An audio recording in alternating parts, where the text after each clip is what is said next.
It is necessary to investigate before legislating.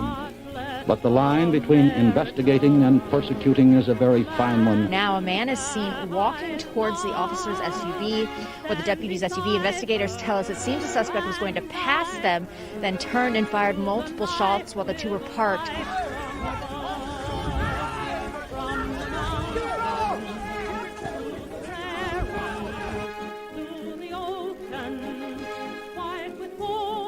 Multiple locations that have been burning in Kenosha, Wisconsin. Madam Speaker, my colleagues, my fellow Americans, I rise to support the impeachment of President Donald J. Trump.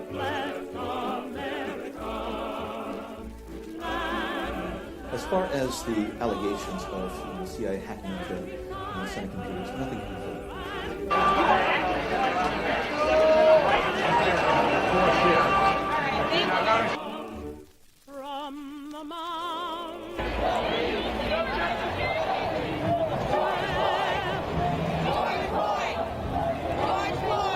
Pain could be volatile, and I'm about to talk to him about allegations that he was involved with prostitutes in Moscow and that the Russians taped it and have leverage over him.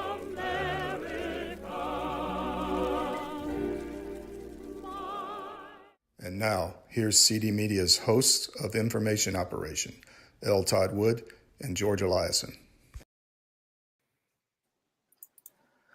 Hello, and welcome again to Information Operation, where we take a deep dive into the war the deep state is continuing to perpetuate against the American people.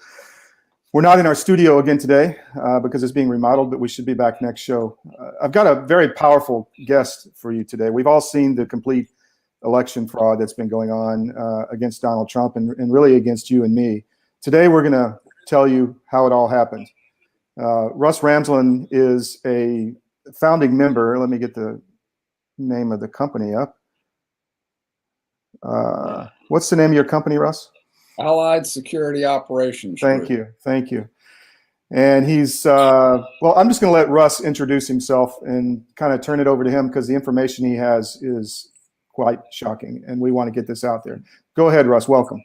Well, thank you very much. Delighted to be here, Todd. Our group is a security group. We specialize in cyber operations, but we also do physical security. And we became very concerned. A lot of our guys are pretty accomplished people. A lot of them came out of three-letter agencies. Some of them were very disenchanted with what they saw happening in those agencies under the previous administration.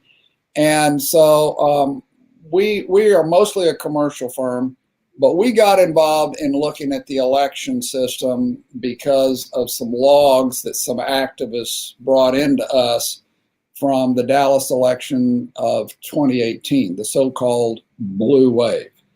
And the more our cyber guys got looking at these logs, the more concerned they became. They went, wow, how could this possibly be?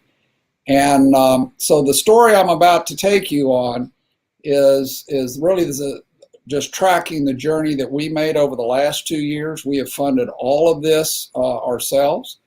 And it's been an entirely internal investigation just because we all have kids and we're concerned about the country. Very true. So that's where we're going to go. Go for it. Take it away, Russ. Very good. All right. Well, let's go and jump on here. The first thing to know is that in 2002, the United States did the HAVA Act, which was the Help Americans Vote Act. And that was kind of an interesting name for it. What it really did is it gave about billions of dollars to states to redo our entire election system and go entirely cyber and electronic. And the problem is that there were no standards that were ever set for the security there. And so companies do it. Private companies actually run your elections today. They do it with no transparency and no supervision. The entire election system, what we're going to show you today, it's a complex patchwork of private companies. There's this myth out there that it's air gap. That is virtually completely untrue today. It's all connected to the internet. It's all susceptible to the internet. It's all susceptible to hacking. If you read the voting company's own manuals, it'll tell you that exact same thing. And these guys conduct elections all over the world. Private companies with private shareholders and no transparency. The biggest part of the air gap myth is simply that there is an unofficial database in these county tabulation systems and an official, and the two are not connected. But we see them behind the same firewall, and my guys can easily go from the unofficial to the official, as we're going to show you. As I said, there are no security standards for how this software needs to be maintained or done. And most secretaries of states in the various states really don't understand what they're signed up for and doing because they're now very, very complex systems. And we found at least a dozen or more entry points where votes can and in fact are being switched. And the software is so bad and so porous that anyone wishing to hack the system and change votes can then also change the audit trail. So what that means is you really have to catch it in real time. You can't go back forensically in many cases and catch what happened. So how did all this happen? Well, on November 14th of 2018, as I said, we had some people who were activists bring in the 1,137 page log from Dallas County's central tabulation system. And we were so concerned about what we saw. So let me start with a definition. Bogus voter rolls, bogus voters, and polling station equipment that's hacked or defective, we all call that voter fraud. And it is real. And it's really out there, and it's going on now in massive amounts. And the polling station equipment really can be hacked. I had a guy sit in his car outside a polling station, and in 3 minutes he was inside the polling station equipment using his cell phone. So all that's real, but that's not what we're talking about today.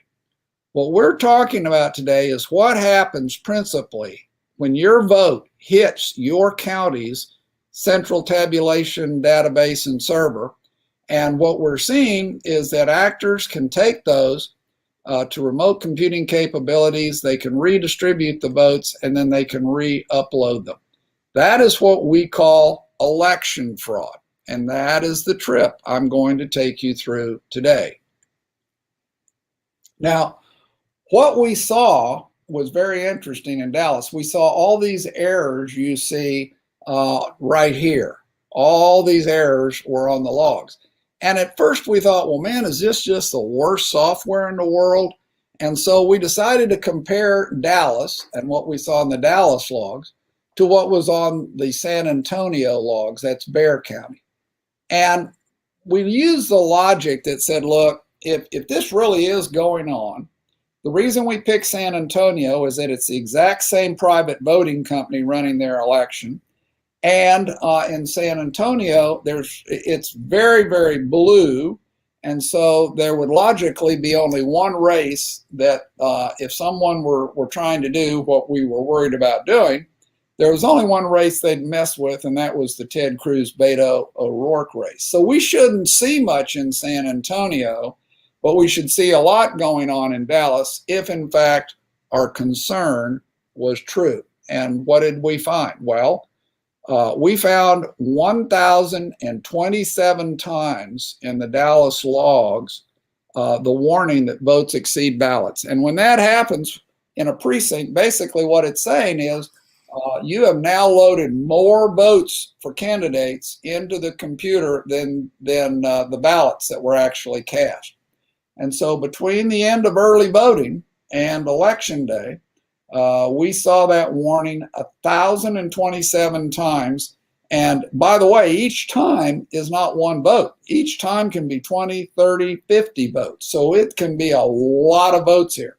It never appeared in the San Antonio logs. Hard database reset. Between the end of early voting and election day, we saw all the original votes get downloaded from the precincts for early voting. Reports were generated, and then the entire database of them was wiped out, and a little while later it was reloaded from someplace else, not the original data. And we saw that happen twice. Never happened in San Antonio. We saw on election day the warning, precinct is already updated. And it didn't matter. The private operator, ES&S, said, well, we don't care, update it again anyway. And then, of course, many times you'd see a votes exceed ballot warning. Replaced, we saw entire precincts replaced 96 times in Dallas and only once in San Antonio, and then collect audit data from a compact flash. Now, this is not collecting it from the original data sticks that came in from the precincts. This is something different, and we saw that happen 4 times. So right away we went, man, this is not looking good. Now, since we're a private company and we're doing this all with our own money, we said, look, let's see whatever else is out there. And frankly, we were quite surprised to see how many reports and how much info was already out there from very reputable cyber people. We started with the Everest report that was written in 2007. That was 𝚑𝚘𝚘𝚑, and I think Matt Blaze was part of that, and a bunch of guys. And they outlined company by company. This is a report about 1.5 inches thick. They outlined company by company all the vulnerabilities and places that people could go in and alter votes undetected. I will tell you that much of what they found in those days is still vulnerable, and it is still out there. We looked at some C-SPAN panels. These were 2 broadcasts in 2016, cybersecurity and U.S. voting systems. These were very technical people on panels, and I think the broadcasts were about 1 hour each. Matt Blaze's testimony before the U.S. House Committee on Administration in January of this year. And we looked at things like the ES&S security test report that was done in 2017. And so we kept looking at all this, and each time we would see some of these, we would then go and look to see if the same vulnerabilities in these reports still existed. And quite frankly, in most cases, they do. We also read the voter company manuals. We were surprised that the manuals tell you very clearly how an operator of the system at the county level can simply go in and change the votes. We looked at the source code, and we learned some very interesting things about the source code. It's all available out there. You can play with it if you want, and that's a problem. And we traced the entire vote trail. Most people don't know that their votes are stored and controlled someplace and then reported. And in 29 states, they're actually reported by a Barcelona company, and your votes are on a server in Frankfurt. And by the way, that Barcelona company is in bankruptcy, and we don't even know who owns it. And yet that's where 29 states votes are finally housed and reported and vulnerable. And then we looked at ballot marking devices, and we won't get into that today in our report to you, but we have a whole section on that too. So let me go back. In this report right here, just to give the viewers some idea, in terms of ES&S's electionware servers, there are 17 critical vulnerabilities and 49 important ones, and they are not fixed. In terms of the electionware clients, there are 24 critical vulnerabilities and 51 important ones, and most of those aren't fixed. So you can see that this stuff has lots of problems, and it's really not being tended to. And it recently just got worse because Big IP, which is a platform that these things are on, just came out with a report that it had a very bad vulnerability, and that vulnerability, ES&S sits on it, has not been fixed. So we said, man, this is this is a real problem. So we looked at 6 voting companies. There's more than this, but we looked at some of the biggest ones. And that would be ES&S, Dominion, Hart, 10X, Demtech, and SGO Smartmatic. And that was about 92% of the market, in, best we could determine, in 2018.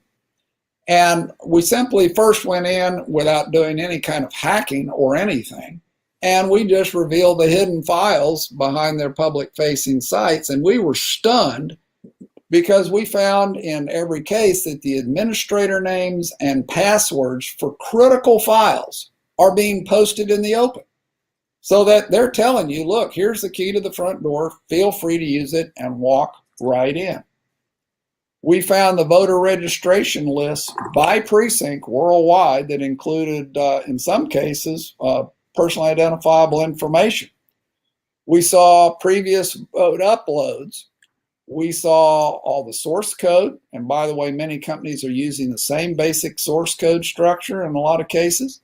We found the software was so porous that operators of the system and even outside players can change votes utterly undetected with no audit trail in the case of Hart, or an erasable or changeable audit trail in the case of ES&S and Dominion.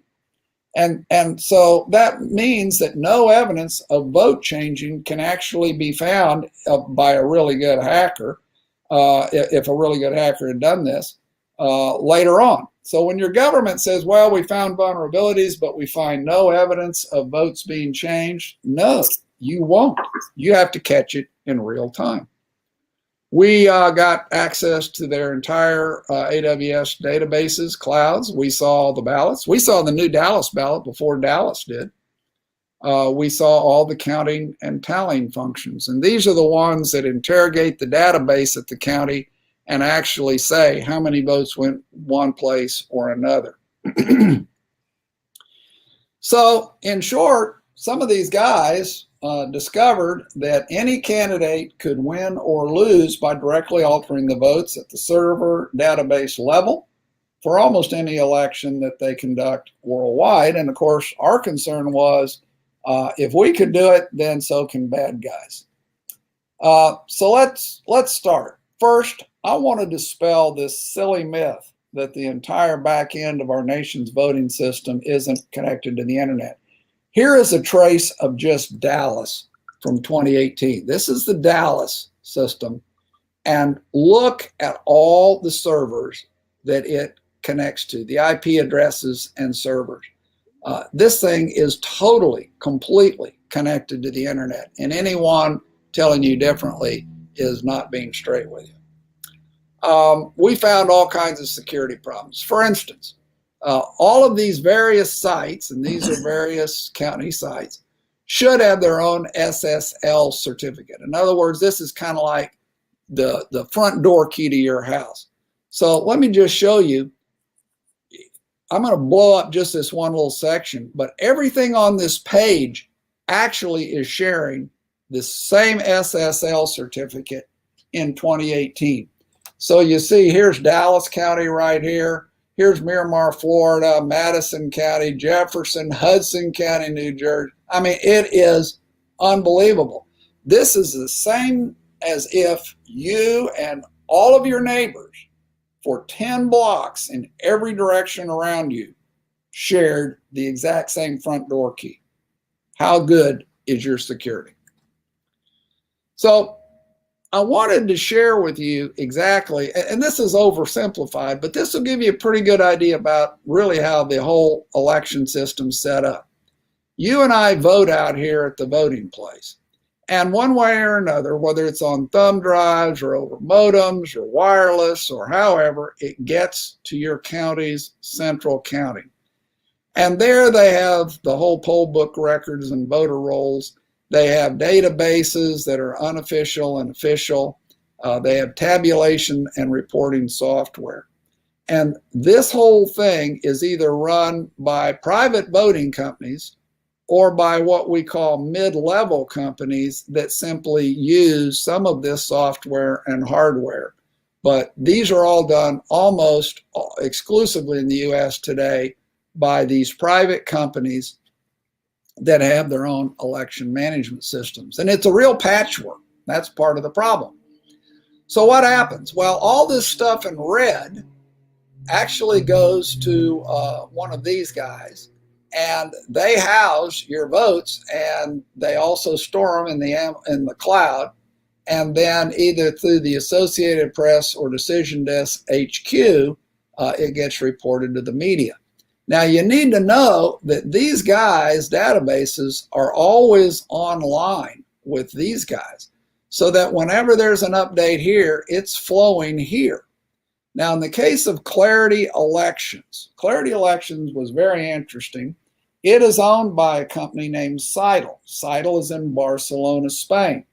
28 states use this election night reporting system.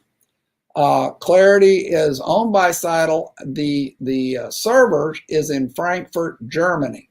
So that, for instance, if you go into the Dallas County website and you want to see the unofficial votes and you want a download of them, you will get a little CSV file that you can turn into an Excel file and see what the unofficial votes are at that particular moment.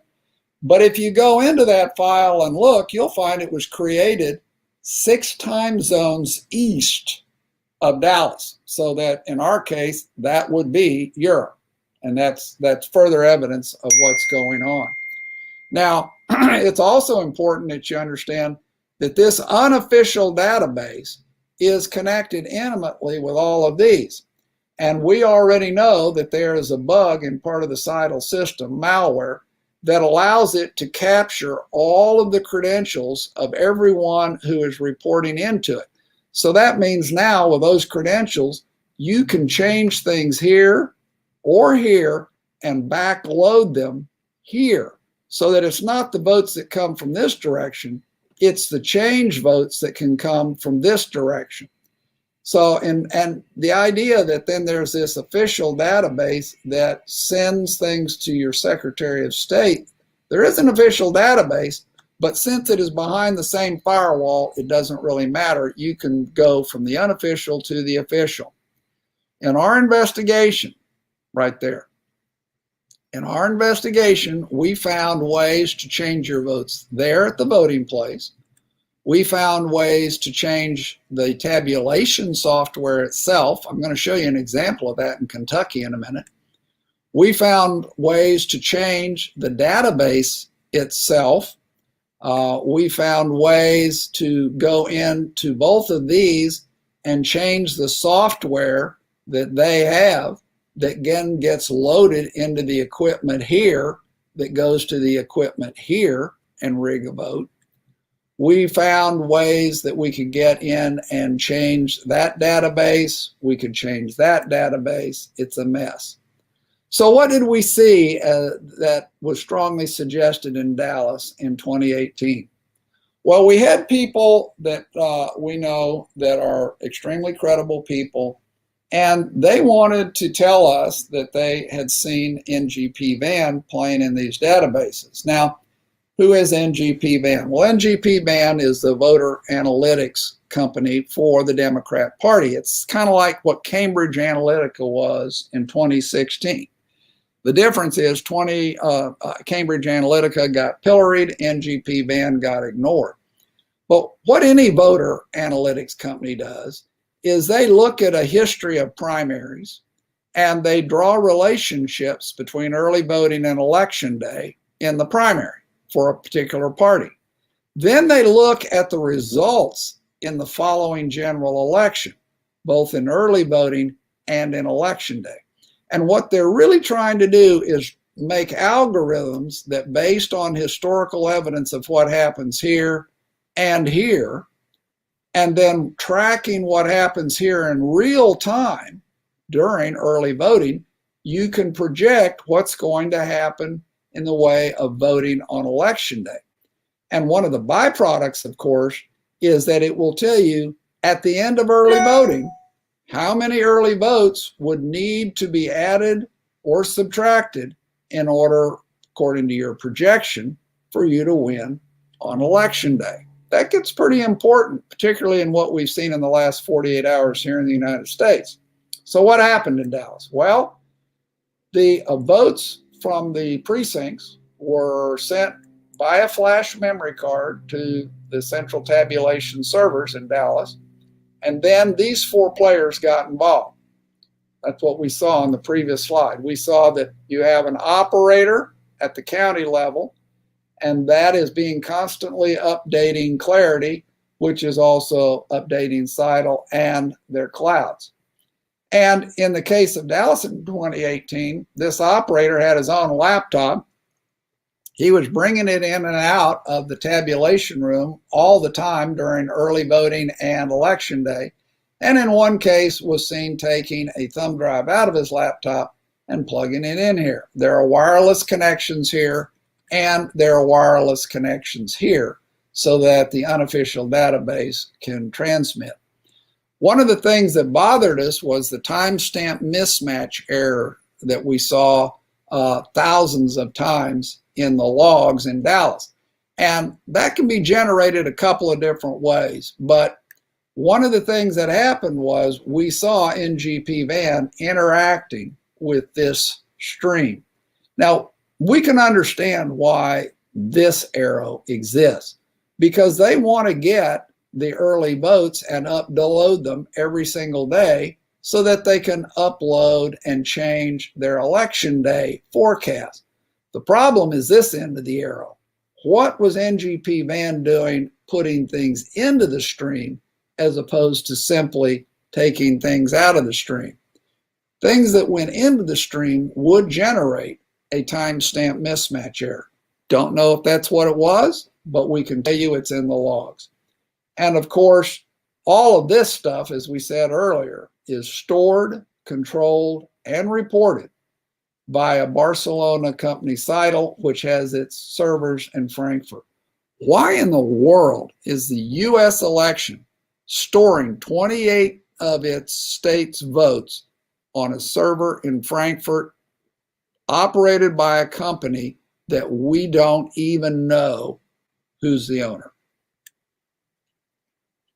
Let me show you that 𝚘𝚘 vulnerability we talked about. That's the vulnerability. I'll show you why that, well, the reason that that vulnerability is really important is because, just a second, let me get back there.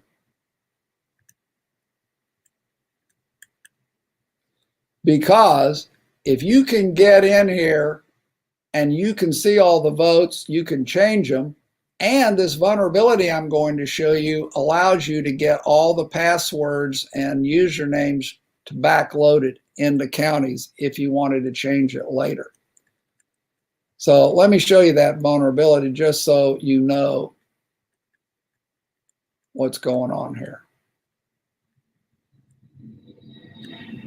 The malware is called 𝚑𝚘, and it's already inside 𝚘𝚘 at an area called 𝚘𝚘 staging.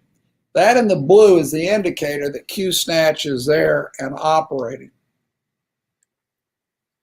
So what does it do? Well, 𝚑𝚘 is what's called a CGI password logger. And basically between that and the credentials scraper, it allows them to not only get credentials for all of these counties, but to be able to log in. It has what's called a backdoor, and basically that means that it can execute arbitrary code on a device if it wants to. It can exfiltrate, in other words, it can take files out of the system and send it back to their infrastructure so they can see what's happening. It has web shell functionality for remote access so they can get in. And it has a very interesting persistence and mitigation capability such that when a patch to fix your system that may be infected with 𝚑𝚘 is generated, 𝚑𝚘 itself redirects that patch elsewhere, and it continues to be live in your system. The only way to get rid of 𝚑𝚘 is to do a full factory reset on the device prior to trying to do a firmware update to stop it. We haven't seen any of that happen on 𝚘𝚘. If you'd like further proof, you can actually prove to yourself that Cidal's servers are in Frankfurt, Germany. If you go in and plug that cidal.com in using NSLOOKUP or host, you'll find that URL address 52, 57, etc. You can do an NSLOOKUP and see that it's going out to the EU, or you can do a GeoIP lookup and you'll see that that server is at Frankfurt in Germany. We won't worry about that. So let's look at some actual proof of hacking in action. We were called in to look at Kentucky because of the results. The results in Kentucky were amazing. Every Republican at the top of the ticket won big. There were 1,428,000 votes cast, and every Republican won by a margin of 200,000 to 300,000 votes, except for the governor, Matt Bevin. And he loses by 5,000 votes. Now, this may sound familiar to you, and it is, because if you will recall, on election night, our current president was ahead in 5 key battleground states that have Democrat governors, and he was ahead comfortably in all of them. And suddenly all 5 states quit counting at the same time and went offline for 3 hours. And when they came online, suddenly massive numbers of votes. In the case of 3 states, every single vote that was suddenly found in those 3 hours was for one candidate and one candidate only. Absolutely impossible. So this result looked really bad to everybody, and we went up there and we started doing an investigation. And the first thing we said was, now you realize your votes are with Clarity and they're being stored overseas. And they said, no, they're not. And we said, well, yeah, actually they are. Bring up the Kentucky State Board of Elections website on your computer, please. So they did. And we said, click on that link for the unofficial votes. And they did. And when they did, I said, look at that bar at the top of your screen. What's it say? They said, well, Clarity Elections. We said, yeah, you look like you're on the Kentucky State Board of Elections, but this site is Clarity. And they went, wow. And then I said, scroll down to the bottom. Who owns that page? Cidal. And that's when the discussion started. Now, this is some amazing video that you're seeing from CNN election night. And I want to go back and show you a little bit about this clip. First, I want to explain what's happening in this clip. What's happening in this clip is this is the live feed from Clarity Elections coming through the Associated Desk or Decision Desk HQ.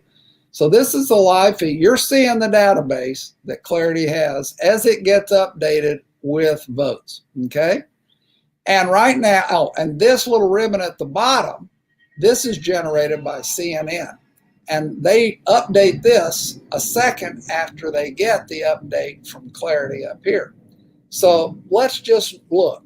Right now, Andy Beshear, who is the guy that upset Matt Bevin, the governor at the time, Andy Beshear has 673,948 votes.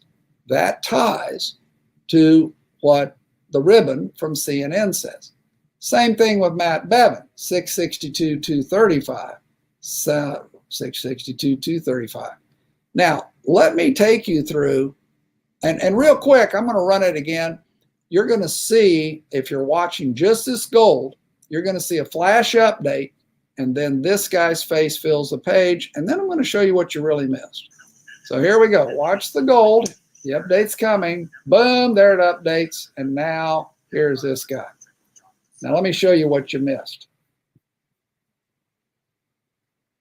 We're going to drag this back frame by frame. And so here we are before the update, and now I'm going to start walking you forward. Watch the gold. Here comes the update from Clarity. Boom. There it is.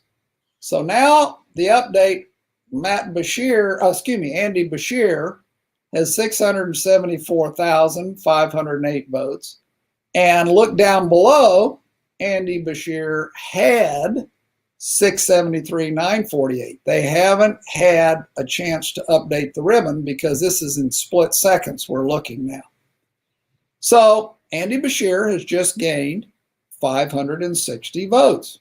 That makes sense. That's what happens as more votes come in, right? Let's look at Matt Bevin. He now has 661,675. But look down below. He did have 662,235 at the exact same second that 𝚑𝚘𝚎 has gone up 560 votes. Matt Bevin has gone down 560 votes. This is vote switching in the computer. And by the way, between the 560 gain and 560 loss, you have just seen 25% of the loss amount of this race happen in front of your very eyes. We saw other things. We saw, for instance, that the tabulation software itself had problems. Let me explain what I mean by that. We first went in and we did a query of the database using... Hey, Russ? Yeah. Just when you were showing that video, something happened when we went down. Coincidentally. Can you just repeat what you said after the 560 votes disappeared? Yeah, you want me to go back there and show you that? Well, we got through that, but then you started to say this is voter fraud and you went down. What you have just seen is 560 votes added to 𝚑𝚘𝚎𝚑 at the exact same second that 560 votes have been taken away from Matt Bevin. This is vote switching going on inside the computer. And that's 1,120 votes, which is about 25% of the entire loss margin you just saw happen before your eyes on election night from the Clarity Elections database. We also saw problems in the tabulation software. For instance, we have a query here that says we would like to see from the database all just the straight party ticket votes, and we would like to see them right here for the governor's race. And I started looking down and I saw precinct C148 and I saw undervotes. And I went, wow, that's kind of weird. How do you get an undervote if you pull the straight party ticket? Well, it turns out in Kentucky you can. But I didn't know that at the time. So I started looking and I mean, I spent hours looking at this. And eventually I went back and I reran the query, or I attempted to rerun the query, just to make sure that I hadn't gotten it wrong. But when I reran the query, I changed the order. Now, it shouldn't matter whether you ask for straight party tickets and the governor's race. It shouldn't matter if you ask for the governor's race and you then refine it by straight party ticket. But it did matter in this case. Same precinct, same number of votes cast, but all the undervotes have gone away. There are no undervotes now. All the undervotes have been awarded to 𝚑𝚘𝚎𝚑, and 20% of the Republican votes have been awarded to 𝚑𝚘𝚎. The tabulation software itself, if you know the right order, you can determine who wins. Now, for those of you who may not understand what an undervote is where you start voting down the ballot and you get to, say, the fourth or fifth race, and you just don't know either person and you don't want to vote it at all, and you skip that race. Well, that creates an undervote. It creates a blank space. And so obviously in the first one, 8 people skipped the race, but when you ask the query differently, it gives you those 8 votes to the Democrat. This is a problem. So what are we doing and finding using cyber here in Dallas? Well, there's a group, Open Records here, that's doing a fabulous job, and they have been downloading the files of the cast votes in both Dallas and Harris County every single day and archiving them. And they built a unique database. What they do is they assign to a voter record a self-identifying unique identifier. And by that I mean they look across the entire voter record of that cast vote, and they add up all the zeros and ones, and it gives you a unique identifier that's different from any other vote. So now we can actually flag it. And we can see if that identifier changes, we know that that vote has been tampered with. In the course of that, we've seen phantom, we've seen ghosts, and we've seen purges. And we're going to talk about what those are on the next slide. But as I said, when a vote is changed or tampered with, the unique identifier changes, and that allows us to flag it and look at it. So through the Wednesday, we had seen 57,000 votes that were altered during early voting. Now, in some cases, altered means purged. In some cases, it means purged and reinstated a couple of days later. In some cases, it's cast by one person, and yet it's voted by another. We saw 10 blocks of Westminster Street in Highland Park, and they had every single one of their votes purged and later, but partially reloaded. We see people who are double voting. We see people with no voter ID voting. How does that happen? In Houston alone, we saw 250,000 votes altered on October 14th. Now, what I'm saying is we're just generating this from the records that the county is publishing. So let's talk about what ghosts, phantoms, and purged or tampered are. Ghosts are people that use another person's residence as their legal permanent address for voting purposes, but no one at that residence has ever heard of that person. This happens to be 4. In fact, this poor family ended up with another one. They ended up with 5 ghosts in their house, all of whom are living overseas, and all of whom voted twice. So we saw these ghosts, and we're going to show you a site you can go to if you want in Dallas or Houston. We haven't loaded the other voter records, but we may be doing that in other places. But you'll be able to go to this site, particularly if you live in Dallas or Houston, plug in your street address and find out who else is living at your house that you've never seen or met, but voting from it. There are phantoms. Phantoms are people that check in on the poll books as one person, but their vote shows up as someone else. That's how you see all these people in Dallas and Houston that have gone in to vote, and we're getting these affidavits all the time. They've gone in to vote and been told they've already voted, but they haven't. One poor man raised such a ruckus. Eventually, they got in touch with Dallas Central County, and Dallas Central County said, "Oh, well, it's his wife that's voted." And he says, "Oh, well, that's wonderful news. She's been dead 5 years. I'm looking forward to seeing her again." Purged or tampered votes. These are voting records that the county posts as have been voted, and then later we see the county purge them or otherwise change them or tamper with them. And as I said, we have 57,000 instances of that, and about 250,000 of those in Houston.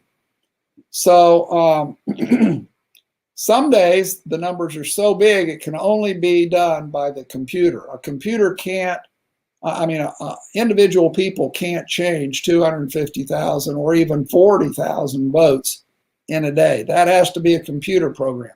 But on a lot of days, we see just 100 votes here or 200 votes there, and that could actually be the local operator playing in the game.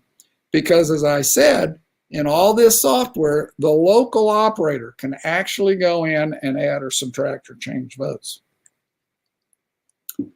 So, election fraud or voter fraud right now? Well, it's clearly one or the other. Many of you may have already seen this. This is Michigan, and in the dead of night in Michigan, Michigan suddenly quit counting votes for 3 hours.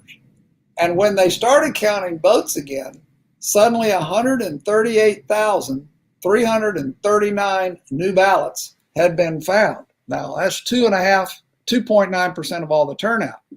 All of them, by the way, unattested. And they show up, and every single one of them is for Biden. So notice, Trump had 2,200,902. In this update, 2,200,902. Biden had 1,992,356, and over here he has 2,130,695. That's the additional vote. Every single new vote is given to Biden. Jorgensen doesn't get any, Hawkins doesn't get any, Blankenship doesn't get any. This is a problem. Now, what's been learned since then is that it's being called a data input error from one particular county. But it's not an input error unless the local operator is adding votes. So, is this America or Venezuela we're living through right now? And it's a very interesting question. Essentially, 5 key battleground states with Democrat governors all suddenly quit counting at the same time in the dead of night, and then they suddenly resumed 3 hours later. Trump was comfortably ahead in all 5 of them when they stopped. When counting resumed 3 hours later, enough new ballots had been found in all 5 states, 5 out of 5, that suddenly Biden is caught up. Even more incredibly, virtually every single found ballot in most of the states was for Biden. And unsurprisingly, in Michigan, it's now known that the votes were a bogus file upload. So, and one state, Wisconsin, now has more votes than their entire registered voters. Nationally, that turnout was 50 to 60%, which is huge, but 100+% is really huge. What can you do? Definitely. Well, the first thing is quit buying this thing that it's not connected to the internet and it's air gapped and it's safe. It's absolutely not. We can prove it a dozen ways. Your Secretary of States are issuing waivers to these private companies to do things that in most cases contravene your state law, and yet they're doing it. Don't let them do it. Make sure you don't have ghost voters at your house and demand that your state clean its voter rolls. In the case here of Houston and Dallas, openrecords.org, you can go to their website, plug in your street address, and you'll see whether there are any ghosts living at your house. Other states ought to be trying to do the same thing. And by the way, what you're seeing on this Open Records website is not something they generated. You are seeing the county's records that are there. One of the things we've been recommending to people is, look, vote on election day to throw off the forecast. Remember, early voting, there's a gap between the end of early voting and election day. And that gives people a lot of time to figure out how many votes they need to move around, jigger, or change. And of course, that's what we saw in a mini form Tuesday night when all 5 Democrat states suddenly quit counting and took a 3-hour hiatus to figure out how many votes needed to appear or get changed. In this case, they appeared, and sure enough, they did. Volunteer to be a judge, clerk, or poll watcher. Even though everything we are talking about right now is in the computer, the fact of the matter is, being a poll watcher, noting anything that looks weird, and then doing an affidavit. If you don't do an affidavit, you're wasting my time and anybody looking at this. Do an affidavit. you'd be surprised how many times they get to be important.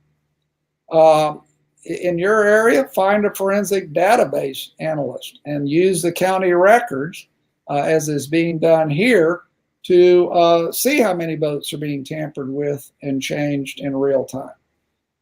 Use lawsuits, sue these people.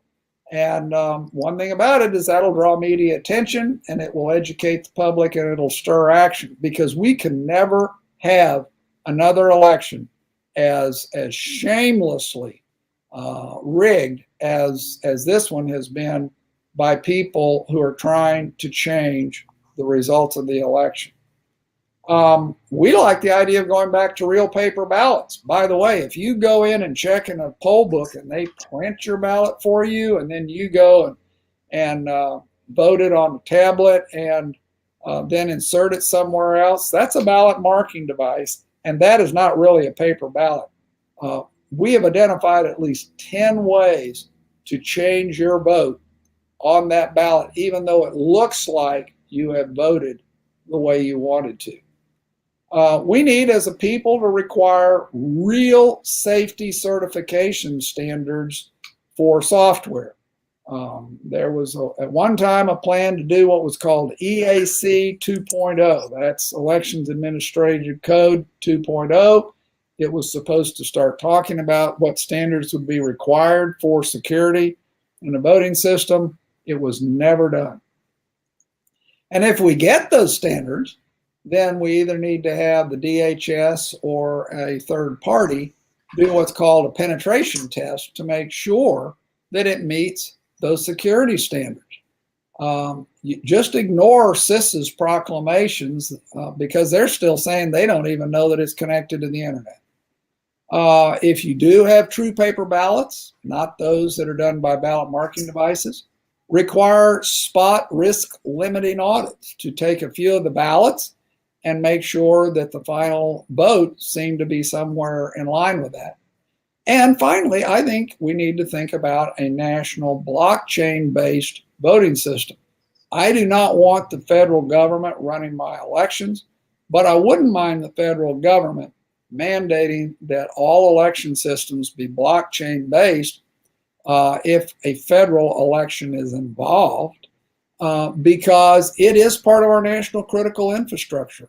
As a democracy, we rise and fall on believing that our vote is sacrosanct, is protected, and is going to be voted as we pulled the lever for it to be voted.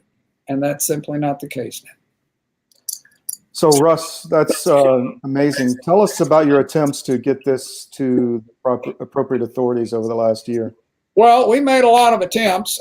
We have been able to get some attention from certain congressmen who are extremely concerned. We did have one congressman who was defeated, Pete Sessions. He knew his race had been rigged. We were able to show him and prove to him, and he filed a real live complaint.